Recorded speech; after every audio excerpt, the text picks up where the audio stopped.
राज्य शासनाने मागणीनुसार बंजारा समाजासाठी आणखी संत सेवालाल महाराज बंजारा लमाण तांडा समृद्धी योजना लागू करून 100 कोटी रुपयांची तरतूद केल्यामुळे राज्यातील सुमारे 5000 तांड्यांना महसुलीचा दर्जा देऊन स्वतंत्र ग्रामपंचायत करण्याच्या हालचालींना वेग आल्यामुळे बंजारी समाज बांधवात आनंद निर्माण झाला आहे। त्यामुळे 31 ऑगस्ट रोजी भेंडीमहाल ग्रामस्थांच्या वतीने आमदार हरीश पिंपळे यांच्यासह अनेक मान्यवरांचा सत्कार करण्यात आला। राज्य शासनाने संत सेवालाल महाराज बंजारा लमाण तांडा समृद्धी योजना लागू करावी आणि त्यांना महसुलीचा दर्जा प्राप्त करून द्यावा अशी मागणी भेंडीमहाल येथील भाजपाचे कार्यकर्ते दिनेश राठोड यांनी केली होती। यासाठी वेळोवेळी पाठपुरावा सुद्धा केला। त्यामुळे राज्य शासनाने त्यांची दखल घेऊन आमदार हरीश भाऊ पिंपळे यांच्या नेतृत्वाखाली सदर योजना लागू करण्यात आली आणि त्यामध्ये 100 कोटी रुपयांची तरतूद सुद्धा करण्यात आली आहे। त्यामुळे राज्यातील 5000 तांड्यांना महसूलचा दर्जा सुद्धा मिळणार आहे।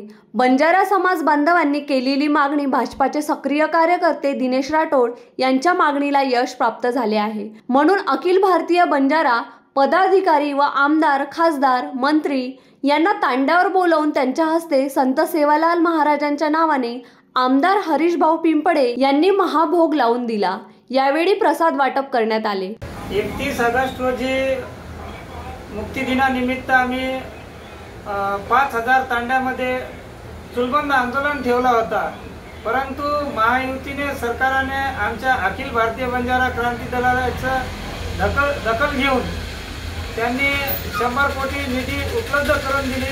त्याबद्दल 31 ऑगस्ट रोजी आम्ही चुलबंद आंदोलन न करता आम्ही संत सेवालाल महाराजांना भोग लावायचा कार्यक्रम ठेवला। अखिल भारतीय बंजारा क्रांती दल राष्ट्रीय अध्यक्ष आमचे श्रावणभाऊ चव्हाण यांच्या आदेशानुसार प्रत्येक तांड्यामध्ये आमदार, खासदार बोलवून त्यांचा सत्कार करून महायुती सरकारांचा सत्कार सुद्धा केला आणि चांगला आम्ही संत सेवालाल महाराज आमदार साहेबांच्या हस्ते आमदार हरीशभाऊ पिंपळे यांनी आमच्या भेंडीमहाल तांड्यात येऊन त्यांच्या हस्ते आम्ही भोग लावण्याचा कार्यक्रम ठेवला व कार्यक्रम पार पाडला।